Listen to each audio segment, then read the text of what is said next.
What music industry? The music industry is gone. I come from, I was head of creative at several of the big labels, Elektra, Motown, and the music industry was filled with people and filled with departments, legal departments, marketing departments, A&R, promo. Now, a label that had 250 employees has 7, and that's not an exaggeration. And then there's everybody just flying out here, flapping in the wind on their own because they're saying, well, we don't need a label. They're kind of right. They're right and they're wrong because the whole machine has changed. Record sales used to be, listen to me saying record, okay, so that dates me. CD sales, but there are no CDs either. And therein is the answer to that question.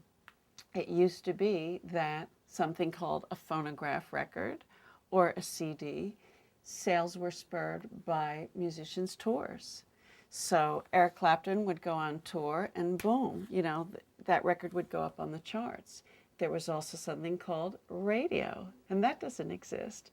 So the combination of radio and touring is what established somebody to, move up the charts and be a #1 record. The best example to show you, how there is no more music industry, a #1 record on the Billboard, let's say the Hot 100, let's say a single, no, let's say an album. To be a #1 album, you were selling 2 or 3 million records. Now the #1 album is selling maybe 70,000. Nobody is in a store buying recorded music. So the music industry, as far as that goes, is over. So it went from an album cover this big to a CD this big, then to one of those little flip books with just the discs and not the booklets, and no one cared about that, then straight to the ear, and now that's going to disappear, now that's gone too. So I don't know how, hopefully there's still going to be a need for visuals because I like what I do and I don't want to stop doing it, but that paradigm is long over.